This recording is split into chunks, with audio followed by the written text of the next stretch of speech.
Hello, everyone. Welcome to the Bleav in Bengal podcast. Yours truly, Solomon Wilcots, and we're coming off a Monday night disappointment as the Cincinnati Bengals fall to 0-3 on the season, and they fall to the Washington Commanders by a score of 38-33. Before we get to the game, let me tell you about Bet Online. Of course, it's the world's most trusted betting platform and your number one source for everything to bet on football. Of course, you can bet online on every stat, every matchup, and even live odds and spreads to bet on during any of the football games. And if you think you know your stuff, get in on the $200,000 mega contest and pick 5 games against the spread every single week. And you have a chance to win the prize of over $200,000. Of course, Bet Online, the game starts here. I wish the game would have started on Monday night. Because if you would have told me that a rookie quarterback was going to come into Paycor Stadium and carve up a Lou Anarumo defense, I would say no way. Now, I'm going to tell you right now, I think we all know now that Jayden Daniels, this guy is he's poised beyond his years. He doesn't rattle. And that's what you saw in the Monday night game. This guy never was rattled. We never got pressure on him. We only pressured or blitzed 25% of the time. The other 75%, we were just kind of sitting back, waiting to see what the kid was going to do. He's too elusive. He's got a beautiful cannon of an arm, laser accuracy, particularly on his deep throws down the field, which we found out on a 55-yard bomb to Terry McLaurin, and then a 27-yard beauty against zero coverage with the game on the line when he threw the touchdown pass past our very own Dax Hill. Jayden Daniels set a single game rookie record for completion percentage. He completed 91% of his passes, unheard of in the 105-year history of our league. But it really is about the ability to pressure the opposing quarterback. But I can tell you right now, we all kind of saw this coming when we started to lose defensive linemen due to injury all throughout training camp. Myles Murphy goes down. And then Chris Jenkins goes down, who did come back to play in this game. McKinley Jackson goes down. But during the week 2 game against Kansas City, when you lose your 2 interior starters, Sheldon Rankins and B.J. Hill, who did not play in the Monday night game, I came in very concerned. Because what that does, it ties the defensive coordinator's hands in terms of blitzing because you don't have your rotation. You're really our hand. Lawrence Guy, who I thought played an excellent game for a guy who came off the street, 14-year veteran, played with the New England Patriots, was not in training camp with anyone, hadn't practiced with anyone until he got here early last week, and then played in the Monday night game to hold up and just give it. I thought he did a good job. Here's the problem. Our defense couldn't get off the field. Do you know the Washington Commanders had the ball on 6 drives and they scored on every single one of them? 5 touchdowns, 1 field goal on 6 offensive drives. Wow. That's 100% scoring drive percentage. They didn't punt and they didn't turn it over. By the way, this Washington Commander offense has scored on 14 straight drives, all 7 the week before in their win. And then against us, they go 6 straight drives right down the field. We're going to take a break because when we come back, we're going to have a very special guest, Fox Sports analyst Daryl Moose Johnston, former fullback of the championship Dallas Cowboys. He's going to join us right here on the Bleav in Bengal podcast. He's going to be calling the game week 4 down in Charlotte when we take on the Carolina Panthers. Now, that's right, the Red Rifle. Andy Dalton is laying and waiting somewhere, looking to pick us off. We're going to talk to Moose Johnston. He's going to tell us about the Monday night game and look ahead to the week 4 game against Andy Dalton and the Carolina Panthers when we come back to the Bleav in Bengal podcast right here on Bally Sports, Ohio. Hello, everyone. Welcome to the Bleav in Bengals podcast. Yours truly, Solomon Wilcots. Right now, we have a very special guest joining us on the show. Fox Sports analyst and former Dallas Cowboy running back Daryl Moose Johnston joining us on the show. Moose, how you doing today? I'm awesome. How you doing, Solomon? Hey, doing great. Look, we got to talk about the Monday night game that was, because for many of us, it was a shocker. The Cincinnati Bengals fall to 0-3 to start the season. I got to ask you, what was the biggest surprise? Lou Anarumo's defense, or was it the rookie quarterback, Jayden Daniels, who set a rookie record, completing 91% of his passes? Yeah, I think you got to pair those together, and really surprised to see that defense not have an impact on a first-year quarterback. We had Washington in week 1 against Tampa Bay, and he did not look like he did last night. So he's definitely improving very, very quickly through the early part of the season. I know he took strides against the Giants in week 2, but the way he played last night, we did not see that style of play in week 1 down in Tampa Bay. They took away Terry McLaurin. Nobody else really stepped up and kind of left him out there. And it really got into a situation where it was, let's go to the first read, see where Terry's there. Can I get to 2 in my progression? And if not, I'm going to move with the football. You could see last night that he was much more poised in the pocket, going through his progressions. I think maybe everybody being a little bit more comfortable in Cliff Kingsbury's offense. But they really surprised me with how they moved the ball effectively against that defense. Yeah, it was surprising. The Washington Commanders offense has now scored on 14 straight possessions when they weren't taking a knee at the end of the game or at the end of the half, led by a rookie quarterback. I think that surprised us all. Tell me about your thoughts. Joe Burrow, I don't know that you could play better to be the quarterback on the losing team, over 300 yards passing, 3 touchdowns, no interceptions. And of course, it turned out to not be enough. Just your thoughts on his performance. Can he even dig them out of this 0-3 start that they're in? I think that's the hardest part at the beginning of the season. You look at that New England game, and that was not Cincinnati. You know, that's the one where I think you look at it and you're like, hey, we know that's not our standard. We got to be a lot better than that.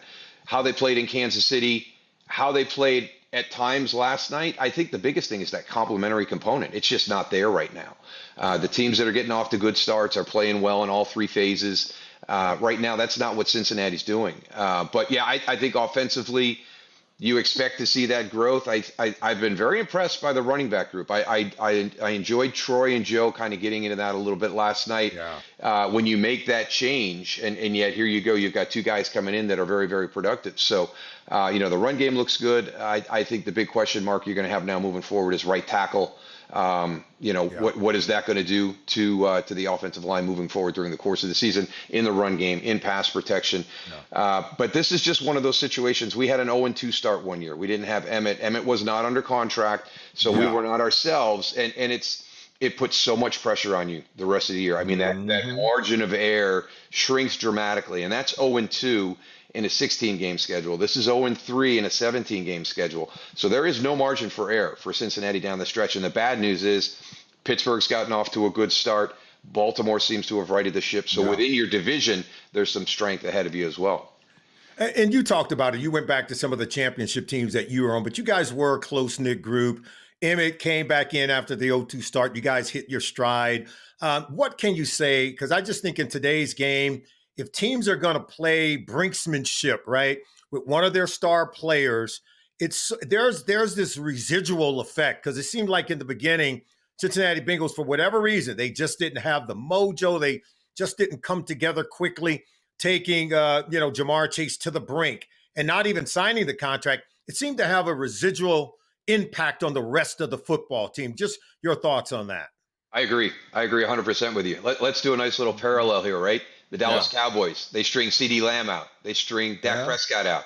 They're not playing very well right now either. So it really creates conversation in the locker room that you don't want to be having going into the start of a season. So the single focus on the season is the most important thing. And when you create distractions that are within your control, you're going down a slippery slope. Very well said, no doubt, from someone with great experience on that. Were you surprised that Cincinnati Bengals defense didn't come after Jayden Daniels a little bit more, bringing the pressure? They only, I think they had a blitz rate of right around 25%, and allowed him to get comfortable seemingly early in this ball game on Monday night. Yeah, I think that Lou Anarumo had 2 ways to do it, right? Let's pressure the young guy, see how good he is at recognizing it, finding that solution for the blitz. But then you also have to look at how effectively he was running the football through the first 2 weeks. Do we risk do we risk having him make the big plays because we've got pressure and we've got backs turned to the quarterback, and all of a sudden you're giving up some chunk yards. That happened a little bit in Tampa Bay when we had him. And, just having Green Bay this past weekend and them going up against Anthony Richardson and Jalen Hurts to start the season and seeing the difference in how they played Will Levis against Tennessee. So that is definitely part of that thought process. He's a young guy.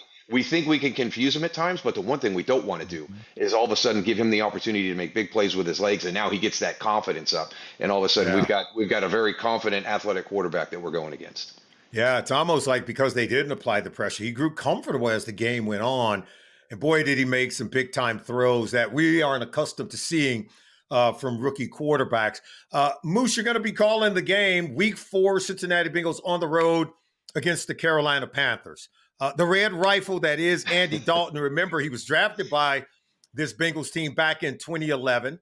He took the Bengals to the playoffs 5 straight years once he became a starter as a rookie quarterback.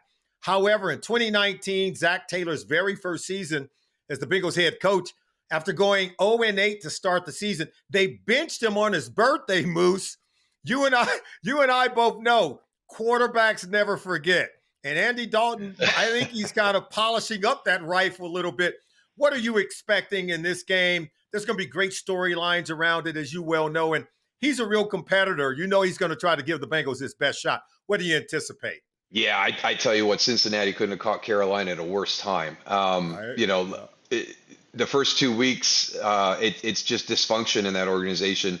And now it's like it's a brave new day. And Andy's – I don't know if Andy's the kind of guy that's motivated by that. Again, we had Will Levis, or we had Malik Willis last week in Green Bay coming back to Tennessee. He was there 3 weeks ago, and he's like, no hard feelings. That wasn't the staff that drafted me. So I know some of them have it, and some of them use it, and some of them don't. But, having been around Andy on a couple of occasions, a real class act. I think the biggest thing for him is taking advantage of this opportunity that he's got in Carolina, and maybe being the mentor to Bryce Young moving forward, allowing him to see, everything's not easy here at the NFL level. Andy can share his challenges, everything that you just went through. It is not an easy thing. And we've seen a number of number 1 overalls kind of go to that first location, struggle, try to find their way, and then it's down the road in their career where all of a sudden they get into that perfect scenario where they've got the right coach with the right team at the right moment. So we'll have to wait and see, but it's amazing to me that you can take a guy like Andy Dalton, drop him into the starting lineup, and the ripple effect throughout the entire team is as substantial as it was against Las Vegas on Sunday. Well, you go back to Week 3 just on Sunday. Andy Dalton was the first quarterback this season to throw for over 300 yards in the game with 3 touchdowns and no interception. It only took the very next day for Joe Burrow to do it in his Week 3 game, of course, a loss to the Washington Commanders. Look, Cam Taylor-Britt, defensive back, he came out and said that the Washington Commanders offense was a collegiate offensive attack. And then, man, they came out and they went after him, the 55-yarder to Terry McLaurin. And then Terry McLaurin would have a touchdown at the end of the game. Just kind of want to get your thoughts. Do you think Cliff Kingsbury took it personal? He seemed to be really enjoying himself in the Monday night game. No, I don't think Cliff is one of those guys either. We talk about billboard material. The biggest thing is just keeping your focus on what's important. And Cliff's got to put a game plan together. You have to understand that this is the first season that this group has been in this offense. So there's going to be growth from week 1 to week 2 to week 3. So what Cam Taylor-Britt saw early on is just the real basic fundamentals of this offense as they start to add things in. And it was interesting in week 1, I think the biggest takeaway I had with Cliff was, I don't want this to be Arizona part 2. I want this to be Washington part 1. And so he's doing things very different than he did out in Arizona. You look at Kyler Murray and how he plays the position. It's very different than how Jayden Daniels plays the position. And he was real specific on the offense structured around Kyler, and then how the offense will be structured around Jayden. And it's a very, very different offense. So I think we're just early in the process, and what you're seeing are just the fundamentals of the offense that are going to be a part of the Commanders' game going down the stretch of the season.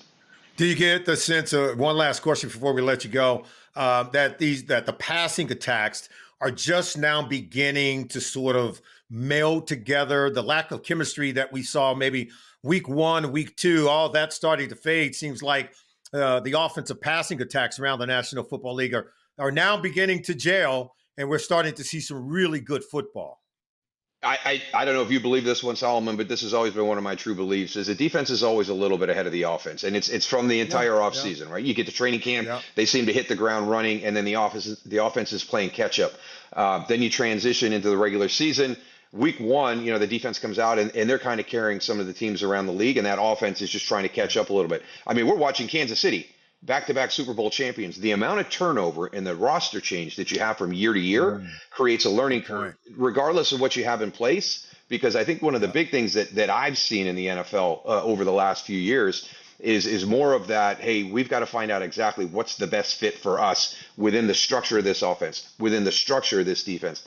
And that takes time. So when we look at it, I think the offenses are always a little bit slow. And I think really the teams, the complementary component, I would tell people we really don't know what's going to happen during the course of an NFL season until we get through those first 4 games. And you might be able to go back and look at the progression.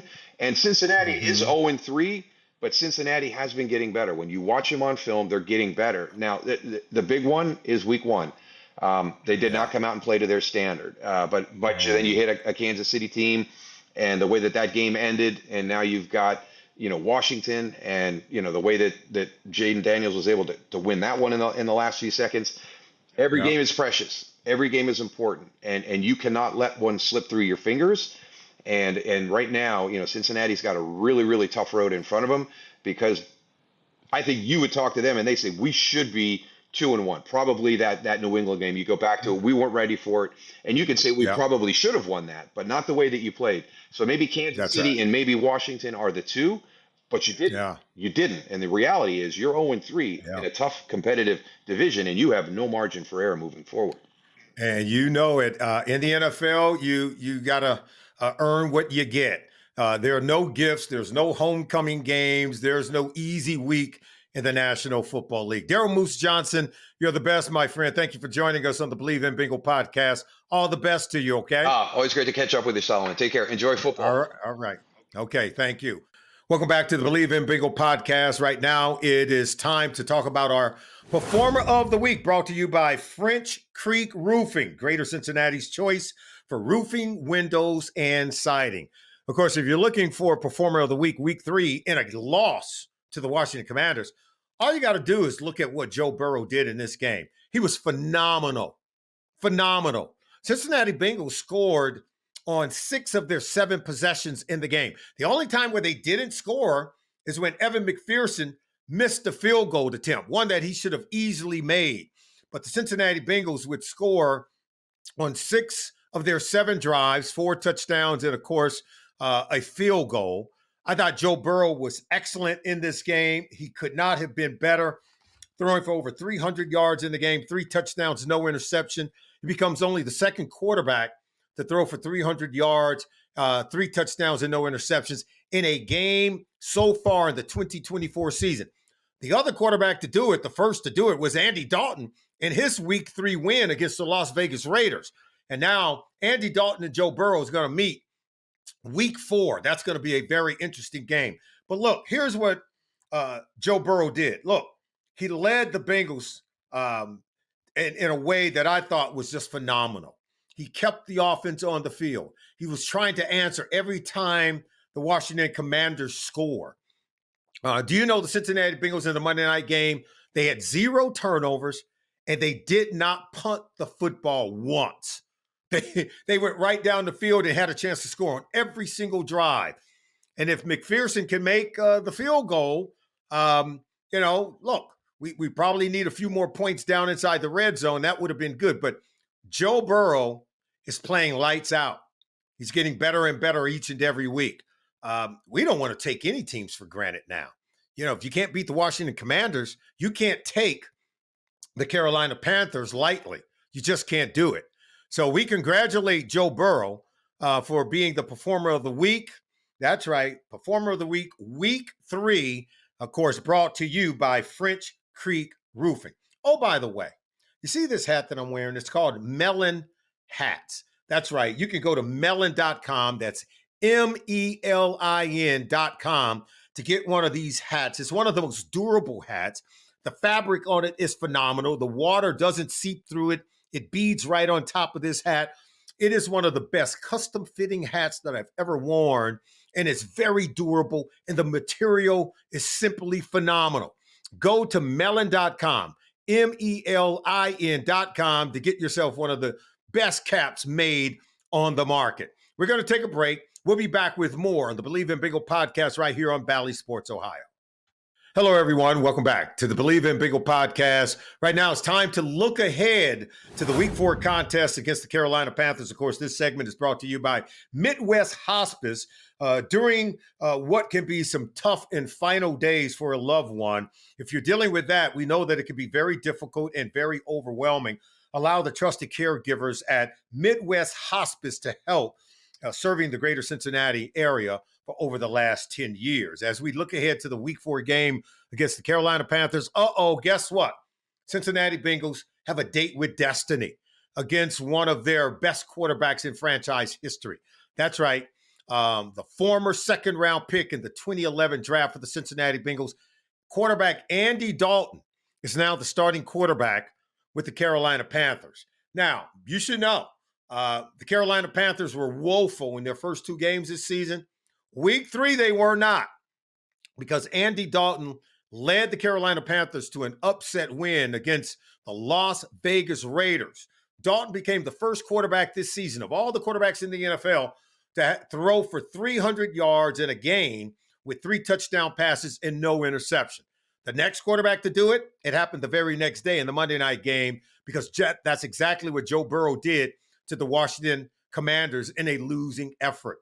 I'm going to tell you, Andy Dalton is no fluke. I never took the guy lightly.